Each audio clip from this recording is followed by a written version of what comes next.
مراکش زلزلے میں جاں بحق افراد کی تعداد 2000 سے تجاوز کر گئی۔ آفٹر شاکس کا سلسلہ جاری ہے۔ سب سے زیادہ متاثرہ صوبوں الحوض میں 1293 اور تارودانت میں 452 اموات کی تصدیق ہوئی۔ ان دونوں خطوں میں کوہ اطلس کے قلب میں بکھرے ہوئے بہت سے دیہات شامل ہیں۔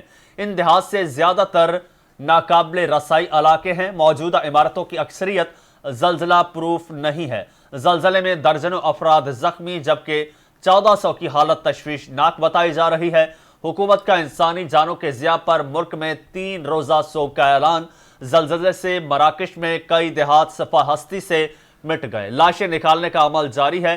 زلزلے سے ہونے والی ہلاکتوں کی تعداد 2012 تک وہ پہنچ گئی ہے اور وزارت داخلہ مراکش نے یہ تصدیق کی ہے۔ زلزلے کے مرکز کے آس پاس واقع کئی دیہات مکمل طور پر تباہ ہو گئے ہیں اور حکام کی طرف سے تباہ شدہ علاقوں کی تعمیر نو پر کام کرنے کے عزم پر زور دیا گیا ہے۔ 6.8 شدت کا زلزلہ پہاڑی علاقے اٹلس میں آیا۔ مرکز مراکش کے جنوب مغرب میں 75 کلومیٹر دور تھا۔ زلزلے کی زیر زمین گہرائی 18.5 کلومیٹر تھی اور عوام نے رات گھروں میں جانے کے بجائے سڑکوں اور کھلے مقامات پر گزاری۔ مراکش میں زلزلے کو 1960 کے بعد سے اب تک کا سب سے زیادہ ہلاکت خیز زلزلہ کہا جا رہا ہے۔ پاکستان سمیت دنیا کے بہت سے ممالک کا مراکش کے ساتھ ہمدردی کا اظہار۔ پاکستان سمیت دنیا کے بہت سے ممالک نے مدد کی پیشکش بھی کر دی۔ پاکستان کے نگراں وزیر اعظم کا مراکش میں زلزلے سے نقصانات پر اظہار افسوس۔ مشکل کی اس گھڑی میں مراکش کی حکومت اور عوام کے ساتھ ہیں، انوار الحق کاکڑ نے یہ کہا۔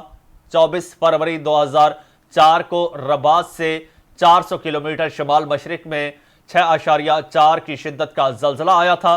اس وقت آنے والے زلزلے کے نتیجے میں 628 افراد ہلاک اور شدید زخمی بھی ہوئے تھے اور 29 فروری 1960 کو 5.7 شدت کے زلزلے نے مغربی ساحل پر واقع اگادیر شہر کو تباہ کر دیا تھا۔ اس زلزلے میں 15,000 سے زائد افراد جاں بحق ہوئے تھے اور یہ تعداد شہر کی 1/3 آبادی کے برابر تھی۔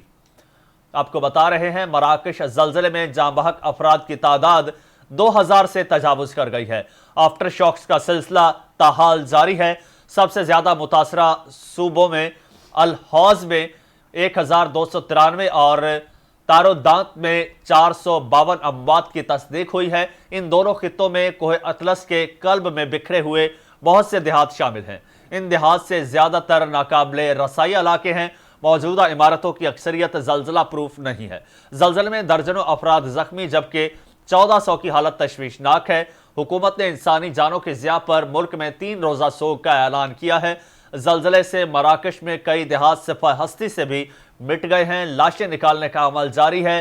زلزلے سے ہونے والی ہلاکتوں کی تعداد 2012 تک پہنچ گئی ہے اور زلزلے کے مرکز کے آس پاس واقع کئی دیہات کو مکمل طور پر تباہ ہو گئے ہیں اور حکام کی طرف سے تباہ شدہ علاقوں کی تعمیر نو پر کام کرنے کے عزم پر زور دیا جا رہا ہے اور 6.8 شدت کا زلزلہ پہاڑی علاقے اٹلس میں آیا اور مرکز مراکش کے جنوب مغرب میں 75 کلومیٹر دور تھا۔